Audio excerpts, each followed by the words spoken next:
Past tense আজি আমি পঢ়িম past tense আগৰ ভিডিও কেটা তোমালোকক প্ৰেজেন্ট টেন্সৰ ওপৰত দিয়া গৈছে আজি আমি পঢ়িম past tense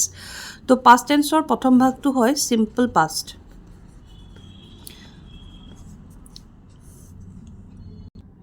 simple past tense মানে ক'ব পৰা অতীতত হৈ যোৱা কোনো ঘটনা এটাক আমি যদি ক'ব লাগে হেয়া simple pastত আহে সাধাৰণ ঘটনাবোৰ বা সাধাৰণ কথাবোৰ ঠিক আছে তো simple past tenseৰ গঠনটো প্ৰথমতে আমি চাই লওঁ simple past tenseৰ গঠনটো হ'ল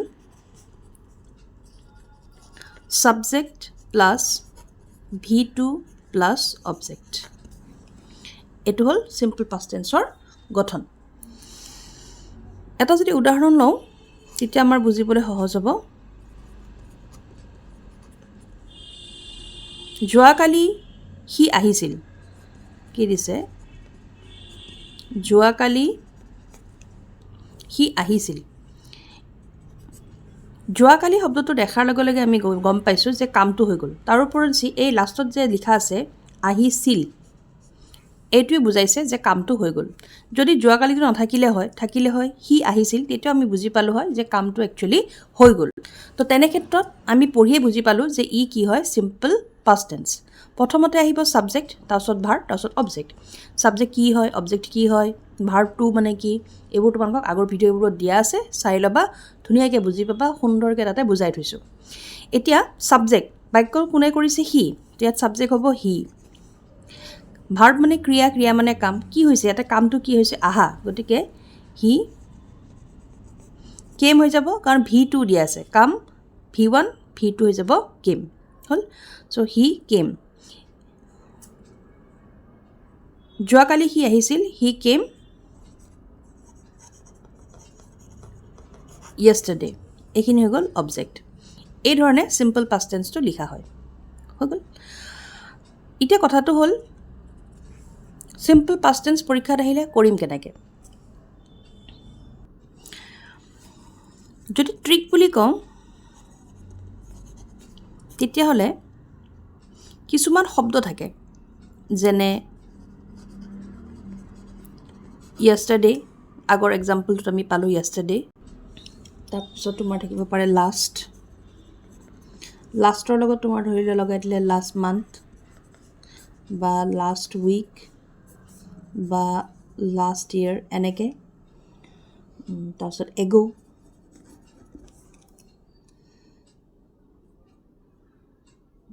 তাৰপিছত তোমাৰ দিব পাৰে once then today morning ইটিছে তো এনেকুৱা ধৰণৰ যদি শব্দবোৰ আমি দেখো কোনো এটা বাক্যত তেতিয়া আমি ক'ব পাৰো যে বাক্যটো সিম্পল past tenseত আছে 99% গ্যাৰান্টিড যে আমি ক'ব পাৰিম বাক্যটো কিহত আছে সিম্পল pastত তাৰ ওপৰঞ্চি আমি যদি আমাৰ নিজৰ ভাষাটোৰ সহায় লৈ কৰিবলৈ যাওঁ যদি বাক্যটোৰ শেষৰ ফালে যেনে এই এক্সাম্পলটো কৰোঁতে শেষত কি দিয়া আছিলে যোৱাকালি হি আহিছিল এইটো শব্দটো কি হৈছে ছিল তেনেকৈ যদি তোমালোকৰ ধৰি লোৱা দিলে ছিল লাগি আছে যেনেকৈ আহিছিল তেনেকৈ ছিল থাকিলে শব্দবোৰ যদি থাকে তেতিয়া আমি তাক বাক্যটোক সিম্পল past tenseৰ বাক্য বুলি ক'ব পাৰো তো এই দুটা হ'ল ইয়াৰ ট্ৰিক এটাটো হ'ল এইবোৰ শব্দৰ যদি কিবা থাকে আৰু দ্বিতীয়তে বাক্যটো যদি ইংলিছত দিয়া আছে তাক তোমালোকে অসমীয়াত ভাঙিবলৈ চেষ্টা কৰিবা আৰু যদি অসমীয়াত দিয়া আছে বিশেষকৈ ট্ৰান্সলেশ্যন যেতিয়া আহিব আমাৰ পৰীক্ষাত যদি বাক্যটোৰ শেষত আমি ছিল ছিলো ছিলে এনেকুৱা ধৰণৰ শব্দবোৰ যদি দেখো তেতিয়া আমি ক'ব পাৰো কি যে বাক্যটো সিম্পল past tense হয় এতিয়া উদাহৰণ চোৱা এইটো দি যদি উদাহৰণ লওঁ এটাটো ইয়াত আহিলেই যে যোৱাকালি হি আহিছিল তো ছিলৰ আমি এক্সাম্পল পালো ছিলুৰ লিখা থকাৰ আমি যদি উদাহৰণ ল'বলৈ যাওঁ উদাহৰণ লৈ পেলাই যদি বুজিবলৈ যাওঁ ধৰি লোৱা কেনেকুৱা হ'ব মই ফুৰিব গৈছিল তো মই ফুৰিব গৈছিলোঁ ছিলো আহিছে নহয় তাৰমানে আমি পৰীক্ষা দেখাৰ লগে লগে বুজি পাম কি যে এইটো এটা তোমাৰ সিম্পল past tenseৰ বাক্য হয় গতিকে ইয়াক যদি আমি ট্ৰান্সলেশ্যন কৰিবলৈ যাওঁ গঠন অনুসৰি যদি কৰিবলৈ যাওঁ গঠনটো আছিল কি subject plus v2 plus object গতিকে সাবজেক্ট এতে কোন মই তো মই ইংলিশ কি হ'ব আই যোৱাৰ ইংলিছ V2 অৰ্থাৎ গো, গোৰ ভি ছেকেণ্ড ফৰ্ম হ'ব তোমাৰ ৱেণ্ট, আই ৱেণ্ট নহয়, খোজ কাঢ়িবলৈ গৈছিলোঁ বা ফুৰিবলৈ গৈছিলোঁ, so' I went for a walk. Translation হৈ গ'ল। তেনেকৈ চিলা থকা যদি আমি এটা এক্সাম্পল লওঁ,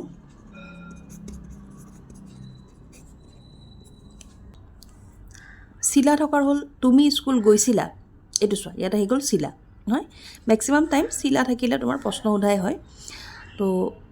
ইয়াত আকৌ তোমালোকক কৰা ছিষ্টেমটো মই দেখাই দিওঁ। দিছে কি তুমি স্কুল গৈছিলা, তুমিৰ ইংলিছ হৈ গ'ল ইউ, হৈ গ'ল। যিহেতুকে স্কুলটো ইংৰাজী শব্দই হয়, স্কুলেই হ'ব, আৰু গৈছিলাৰ ইংলিছ হৈ গ'ল যোৱাৰ ইংলিছ গ' আৰু গৈছিলাৰ ইংলিছ হৈ গ'ল ৱেণ্ট। ঠিক আছে, তো ইউ ৱেণ্ট স্কুল যদি এইটো লিখা হয় তেতিয়াহ'লে প্ৰশ্ন হৈ নাথাকে। ইয়াত আকৌ এটা কথা আছে তোমালোকে নিশ্চয় জানা, নোট আকাৰে দি দিওঁ। ইংলিছত যদি বাক্য এটাক আমি কওঁ তেতিয়াহ'লে ছাবজেক্ট প্লাছ অবজেক্ট হয়, আৰু সেই একেটা বাক্যতে যদি ভাৰ্বটোত আগত আনি পেলাই লিখি দিয়া হয় তেতিয়াহ'লে সি কি বুজায়, ইণ্টাৰগেটিভ চেণ্টেন্স অৰ্থাৎ প্ৰশ্নবোধক বাক্য বুজায়। ঠিক আছে, ভাৰ্বটোক যদি আগত লিখি দিয়া হয় ইণ্টাৰগেটিভ চেণ্টেন্স বুজায়। গতিকে এটা ভাৰ্বটো আমি আগত লিখিব লাগিব, কিন্তু এই ৱেণ্টটোক আগত লিখিব নোৱাৰি। সেইকাৰণে আমি কি কৰিব লাগিব, যদি ভাৰ্বটো পাষ্ট ফৰ্মত থাকে আমি ডু ডাজ ডিডৰ সহায় লৈ আমি কি লিখিব লাগিব, ডিড। অৰ্থাৎ তুমি স্কুললৈ গৈছিলা বাক্যটো যদি পৰীক্ষাত আহে, ইউ চিম্পল পাষ্ট টেন্সে হয়, এই চিলা যুক্তিটোতে পৰিছে, কিন্তু যিহেতুকে এই প্ৰশ্ন সোধা বাক্য সেইকাৰণে আমি আগত ভাৰ্বটো লিখিব লাগিব। আগত কি লিখিব লাগিব, ভাৰ্ব। তো এতিয়া ভাৰ্ব আহিব কি, ডিড, কাৰণ কৰ্মটো যিটো ভাৰ্ব সি ইয়াতে গৈছিলা পাষ্টত বুজাই আছে, সেইকাৰণে আমি লিখিম কি, ডিড। হৈ গ'ল। ডিড লিখি পেলাই আমি লিখিলোঁ ইউ গ' টু স্কুল য়েষ্টাৰডে। ইয়াতে কি হ'ল তোমালোকক বুজাই দিছোঁ চোৱা। ইয়াতে দিছিলে তুমি স্কুলত গৈছিলা, তো ডিড ইউ গ' টু স্কুল। যিহেতুকে প্ৰশ্নসোধক বাক্য গতিকে আমি লিখিব লাগিব কি, যে তুমি স্কুললৈ গৈছিলানে, সেইকাৰণে এইখিনি আহিল, অৰ্থাৎ ডিড ইউ গ' টু স্কুল। হৈ গ'ল।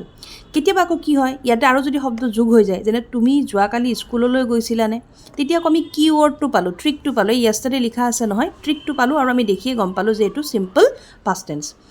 তো আমি লাষ্টত য়েষ্টাৰডেটো লগাই দিলে হ'ল যে ডিড ইউ গ' টু স্কুল য়েষ্টাৰডে। অৰ্থাৎ চিম্পল পাষ্ট টেন্সৰ বাক্য যদি পৰীক্ষাত আহে, ট্ৰিক ৱৰ্ডকেইটা যদি থাকে, তো আমি চকু মুজি লিখি দিব পাৰিম বা বুজি পাম যে এইটো বাক্য চেণ্টেন্সত হয়, ইয়াক আমি এনেকৈ গঠনটো দি পেলাই লিখিব লাগিব। যদি তেনেকৈ ধৰিব নোৱাৰোঁ, বিশেষকৈ ট্ৰান্সলেশ্যন যদি আহে, তে বাক্যটোৰ শেষত যদি চিল, চিলো, চিলা এনেকুৱা ধৰণৰ শব্দবোৰ থাকে, তেতিয়াও আমি ক'ব পাৰোঁ যে বাক্যটো চিম্পল পাষ্ট টেন্সত আছে। তাৰপিছত এই বাক্যটো প্ৰথমতে লিখোঁতে যোৱাকালিটো দিয়া নাছিলোঁ, যোৱাকালিটো দিয়া নথকাত আমি এই চিলা সহায়টো লৈ পেলাই গম পালোঁ যে বাক্যটো চিম্পল পাষ্ট টেন্সত আছে। আৰু যদি দিয়া থাকিলে হয় এই যোৱাকালি শব্দটো, তেতিয়াহ'লে আমি অতি সহজে এইবোৰ আৰু সহায় ল'বলৈ নাযাওঁ, এই ট্ৰিক ৱৰ্ডৰ সহায়টো লৈ পেলাই আমি কি কৰিলোঁ হয়, বাক্যটো চিম্পল পাষ্ট টেন্সত লিখি দিলোঁ হয়। ছেকেণ্ড টেন্সটো হ'ব পাষ্ট কণ্টিনিউৱাছ। পাষ্ট কণ্টিনিউৱাছ ৱৰ্ডটোতেই সোমাই আছে, যেনেকৈ প্ৰেজেণ্ট কণ্টিনিউৱাছ টেন্সত আছিল। পাষ্ট মানে অতীত, কণ্টিনিউৱাছ মানে চলি থকা। তে অতীতত যদি কিবা এটা কাম চলি আছে বা অতীতত যদি কিবা এটা কাম চলি আছিল,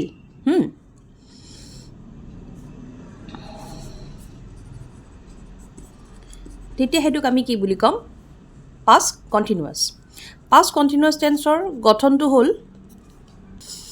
ছাবজেক্ট প্লাছ ৱাজ ৱেৰ, ভাৰ্বৰ থাৰ্ড ফৰ্ম আৰু অবজেক্ট। উদাহৰণ এটাৰ সহায়তে তোমালোকক বুজাবলৈ চেষ্টা কৰিম।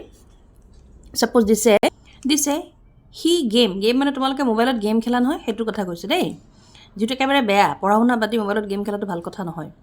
বাৰু। হি গেম খেলি আছিল, গেম খেলি আছিল মানে কি, এতিয়া ছাবজেক্ট হ'ল হি, তো লিখিম কি, হিৰ লগত ৱাজ ৱেৰৰ কি আহিব, was, he was. Main verb বা ভাৰ্বৰ থাৰ্ড ফৰ্ম, সি এটা কামটো কৰিছে কি, সি খেলিছে নহয়, খেলাৰ ইংলিছ কি, প্লে। তাৰ লগত আহিব কি, ING প্লাছ অবজেক্ট। এইটো হ'ল গঠন, ছাবজেক্ট প্লাছ ৱাজ ৱেৰ, ভাৰ্বৰ third form plus ING plus object. So' he was playing game, সি গেম খেলি আছিল। এইটো হৈ গ'ল পাষ্ট কণ্টিনিউৱাছ টেন্সৰ এটা উদাহৰণ। ৱাজটোৱে অতীতক বুজাইছে, প্লেয়িংটোৱে অতীতত কামটোক চলি থকা বুজাইছে। তেনেকৈ আৰু যদি এটা উদাহৰণ আমি ল'বলৈ যাওঁ,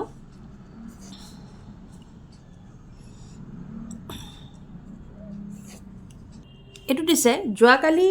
গধূলি মই পঢ়ি আছিলোঁ তো যোৱাকালি শব্দটো আহিলে আমি গমেই পালোঁ নহয় চিম্পল পাষ্ট টেন্স পঢ়োঁতে পাষ্টৰ বাক্য আচ্ছা আমি এটা চিয়'ৰ যে ইয়াতে বাক্যটো পাষ্টৰ কোনোবা এটা ভাগত পৰিব যেতিয়া বাক্যটো পঢ়ি পঢ়ি আহি দেখিলোঁ চিলো আছে তাৰমানে কামটো চলি আছিল তাৰমানে অতীতত কামটো চলি আছিল অৰ্থাৎ এইটো কি পাষ্ট কণ্টিনিউৱাছ টেন্স লগে লগে আমি গঠনটো মনত কৰিম পৰীক্ষাত আৰু গঠনমতে লিখি যাম ছাবজেক্ট কোন মই নহয় আইৰ লগত কি হ'ব ৱাজ হৈ গ'ল কামটো কি কৰি আছিলা পঢ়া নহয় গতিকে ৰিড ইং দিব পাৰা আই ৱাজ ৰিডিং নহয় মই পঢ়ি আছিলোঁ আই ৱাজ ৰিডিং মই পঢ়ি আছিলোঁ আই ৱাজ ৰিডিং এই দুটা বাকী থাকি গ'ল গধূলিৰ ইংলিছ ইভিনিং চবেই জানা আৰু যোৱাকালি ইংলিছ য়েষ্টাৰডে গতিকে অবজেক্টত বাকী কথাখিনি আহিব তো আমি কি লিখিম I was reading in evening yesterday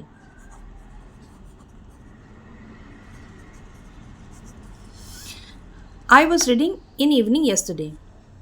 যোৱাকালি গধূলি মই পঢ়ি আছিলোঁ যদি লিখা I was reading in the evening yesterday তেতিয়াও কিন্তু বাক্যটো কাৰেক্ট হয় এইটো হ'ল পাষ্ট কণ্টিনিউৱাছ টেন্সৰ গঠনৰ সৈতে উদাহৰণ এতিয়া ট্ৰিক বুলি যদি ক'বলৈ যাওঁ এইটো টেন্সত ইমান বিশেষ ট্ৰিক নাহে কাৰণ তাৰ নামটোতেই তাৰ গোটেইখিনি কথা লুকাই আছে তথাপিও তোমালোকক ট্ৰিক বুলি দিবলৈ যদি আমি ট্ৰান্সলেশ্যন কৰিবলৈ লওঁ বা বাক্যটো যদি আমি অলপমান অসমীয়াত ভাঙি লওঁ তেতিয়া আমি ভাঙিলে যদি আছিলোঁ এনেকুৱা ধৰণৰ শব্দবোৰ পাওঁ তেতিয়া আমি তাক পাষ্ট কণ্টিনিউৱাছ টেন্স বুলি ক'ব পাৰোঁ ঠিক আছে ইয়াত আৰু এটা কথা আহিলে ৱাজ ৱেৰৰ ব্যৱহাৰ আমাৰ বহুত ষ্টুডেণ্টছৰ প্ৰব্লেম থাকে ৱাজ আৰু ৱেৰ কেনেকৈ ক'ত ব্যৱহাৰ হ'ব সেইটো তোমালোকে জানিব লাগিব যে ৱাজ আৰু ৱেৰৰ ইউজ বহুত ষ্টুডেণ্টছ আছে যোনে কি কৰে বাক্যটো কৈ পেলাই যোনটো শুনাত ভাল লাগে সেইটো লগাই দিয়ে ৱাজটো শুনি ভাল লাগিছে যদি ৱাজটো লগায় ৱেৰটো শুনি ভাল লাগিছে যদি ৱেৰটো লগায় তেনেকৈ একচুৱেলি গ্ৰামাৰ নহয় তো প্ৰপাৰ ইউজটো তোমালোকে জানিব লাগিব তো ৱাজ আৰু ৱেৰৰ ব্যৱহাৰৰ ক্ষেত্ৰত এই ধৰণে তোমালোকে বুজিব পাৰা আচলতে এনেকুৱা কোৱা হয় যে আই আৰু তৃতীয় পুৰুষ ছিংগুলাৰ নাম্বাৰ মানে একবচনৰ লগত ৱাজ হয় বাকীবোৰৰ লগত ৱেৰ হয় তো সেইটো যদি তোমালোকৰ মনত নাথাকে এনেকৈ ল'ব পাৰা বোলে এটা থাকিলে এটা বুজালে যিয়ে নহওক মানুহ হওক কোনো বস্তু হওক যদি এটা বুজাইছে ৱাজ লিখিবা যদি এটাতকৈ বেছি বুজায় তেতিয়াহ'লে আমি কি লিখিম ৱেৰ ইয়াত চোৱা সি বুলি লিখোঁতে এজন ল'ৰাৰ কথা কৈছে সেইকাৰণে ৱাজ আহিল মই বুলি কওঁতে তুমি নিজক বুজিছা আৰু তুমি এজনেই বা এজনীয়ে সেইকাৰণে কি আহিছে ৱাজ কিন্তু এই কথাখিনিয়ে যদি তোমাৰ বহু বচনত হৈ গ'ল ধৰি লোৱা এই উদাহৰণটোকে যদি মই বহু বচনলৈ লৈ যাওঁ যেনে যোৱাকালি গধূলি আমি পঢ়ি আছিলোঁ ইয়াতে দিছিলোঁ যোৱাকালি গধূলি মই পঢ়ি আছিলোঁ মই থকাৰ কাৰণে ৱাজ অহা বুলি ক'লোঁ কাৰণ এটা বুজালে কি হয় ৱাজ এতিয়া এই এটাটোক মই কি কৰি দিছোঁ আমি বুজাৰ লগে লগে কি হ'ল এটাতকৈ বেছি হ'ল তেতিয়াহ'লে কি আহিব ৱেৰ তাৰমানে বাক্যটো চব একেই থাকিব দুটা বস্তু খালি সলনি হ'ব মইৰ জেগাত আহি গ'ল আমি গতিকে কি লিখিম উই বুলি লিখাৰ লগে লগে এটাতকৈ বেছি বুজাইছে অৰ্থাৎ এটাতকৈ বেছি মানে কি ৱেৰ বাকীখিনি গোটেই একে আছে ন গতিকে তোমালোকে গোটেই একেই লিখি দিয়া উই ৱেৰ reading in the evening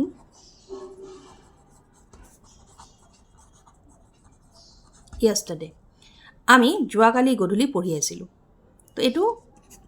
important বা মনত ৰাখিবলগীয়া কথা এবাৰ আমি পঢ়িম পাষ্ট টেন্সৰ থাৰ্ড ভাগটো সেইটো হৈছে পাষ্ট পাৰফেক্ট এই পাষ্ট পাৰফেক্ট টেন্সটো আটাইতকৈ ইম্পৰ্টেণ্ট ইয়াৰ ওপৰত পৰীক্ষাত প্ৰশ্ন পাবাই পাষ্ট পাৰফেক্ট টেন্সটো অকলে এটা বাক্যত নহয় ঠিক আছে তো পাষ্ট পাৰফেক্ট টেন্সটো আমি যদি কৰিব লাগে বা পাষ্ট পাৰফেক্ট টেন্সৰ যদি বাক্য আহে আমি দুটা বাক্য দেখিমেই আৰু দুটা বাক্যৰ তোমালোকে প্ৰথমতে গঠনটো চোৱা তাৰপিছত তোমালোকক মই কথাটো বুজাই দি আছোঁ উদাহৰণ সহকাৰে তো পাষ্ট পাৰফেক্ট টেন্সৰ গঠনটো হ'ল ছাবজেক্ট প্লাছ হেড প্লাছ ভাৰ্বৰ থাৰ্ড ফ্ৰম প্লাছ অবজেক্ট এইটো হ'ল পাষ্ট পাৰফেক্ট টেন্সৰ গঠন আৰু আমি এই টেন্সটোৰ গঠনটো পঢ়াৰ লগে লগে সিম্পল পাষ্ট টেন্সৰ গঠনটো জানিব লাগিব বা পঢ়ি থ'ব লাগিব সেইটো আছিলে আমি অলৰেডি পঢ়িলোঁ সাবজেক্ট V2 প্লাছ অবজেক্ট ঠিক আছে কিয় লাগে এটা উদাহৰণ দি বুজাওঁ তেতিয়া বুজি পাবা উদাহৰণটো চোৱা আমি গৈ পোৱাৰ আগতেই খেলখন শেষ হ'ল বাক্যটো পঢ়োঁতে আমি ইয়াত দুটা অংশ দেখিছোঁ এটা হ'ল এইটো আমি গৈ পোৱাৰ আগতে নহয় আৰু আছে খেলখন শেষ হ'ল তো এই ধৰণে বাক্যত যদি দুটা কথা উল্লেখ থাকে বা দুটা কাম উল্লেখ থাকে আৰু দুইটা কামক আগতে বা পিছত যেতিয়া তেতিয়া এনেকুৱা ধৰণৰ শব্দবোৰ দি পেলাই যদি সংযোগ কৰি থোৱা হয় এটা বাক্য কৰি থোৱা হয় তেতিয়াহ'লে আমি পাষ্ট পাৰফেক্ট টেন্সৰ বাক্য বুলি ক'ব পাৰোঁ বা বাক্যটো কৰোঁতে আমি পাষ্ট পাৰফেক্ট আৰু চিম্পল পাষ্ট দুইটা টেন্সৰ সহায় লৈ পেলাই ট্ৰান্সলেশ্যন কৰিব লাগিব হ'ল এতিয়া ইয়াতে বাক্যটো যেতিয়া আমি পঢ়িলোঁ দুটা কামৰ ভিতৰত কোনটো কাম আগতে হৈছে আমি প্ৰথমতে চাম কৈছে কি আমি গৈ পোৱাৰ আগতেই খেলখন শেষ হ'ল খেলখন শেষ হোৱা কামটো আমি গৈ পোৱাৰ আগত হ'ল তাৰমানে এইটো কামটো পিছত হৈছে এই কামটো আগত হৈছে যোনটো কাম আগতে হয় তাক পাষ্ট পাৰফেক্টত লিখিব লাগে দুটা কামৰ ভিতৰত বাক্যটোত উল্লেখ থকা কাম দুটাৰ যোনটো কাম আগতে হয় তাক পাষ্ট পাৰফেক্টত লিখিব লাগে যোনটো কাম পিছত হয় তাক চিম্পল পাষ্টত লিখিব লাগে অৰ্থাৎ এই বাক্যটো যদি আমি ট্ৰান্সলেশ্যন কৰিবলৈ যাওঁ তেতিয়াহ'লে পাষ্ট পাৰফেক্টৰ গঠনমতে কৰিম আৰু এই অংশটোৰ কৰিলে আমি চিম্পল পাষ্ট টেন্সৰ গঠনমতে কৰিম হ'ল চ' এইটোৰ মতে যদি কৰিবলৈ যাওঁ তেতিয়াহ'লে ছাবজেক্ট আহি যাব দ্য গেম খেলখন নহয় দ্য গেম হেড আহিব শেষৰ ইংলিছটো লিখি দিম বাকী অবজেক্টত আহিব যদি কিবা উল্লেখ আছে আচ্ছা এতিয়া এটা কথা হ'ল এই দুটা বাক্যৰ কোনটো প্ৰথমতেই লিখিম কোনটো পিছত লিখিম এটাটো কনফাৰ্ম হ'লা বা এইটো গম পোৱা গ'ল উদাহৰণটো দেখি পেলা যে এই বাক্যটো পাষ্ট পাৰফেক্টত আছে তাৰপিছত তোমালোকে চোৱা দিয়া থকা শব্দটো কি আগত নে পাছত 99% টাইম আগত বা পাছত এই দুটা শব্দৰে এটা পাবা যদি আগত আছে তেতিয়াহ'লে পাষ্ট পাৰফেক্টৰ অংশখিনি আগত লিখিম যদি পিছত আছে পাষ্ট পাৰফেক্টৰ অংশখিনি পিছত লিখিম ঠিক আছে তো আগত শব্দটো আছে কাৰণে আমি এই অংশটো আগত লিখিম ট্ৰান্সলেশ্যন কৰোঁতে so' the game had main verb কাম গেমখন শেষ হ'ল finished the game had finished হৈ গ'ল লিখিলে খেলখন শেষ হ'ল the game had finished আমাৰো past perfect কৰা হৈ গ'ল বেলেগ একো নাই ইয়াতে উল্লেখ সেইকাৰণে অবজেক্টত আৰু আমি একো লিখা নাই ইয়াত কি আছে এইটো আগত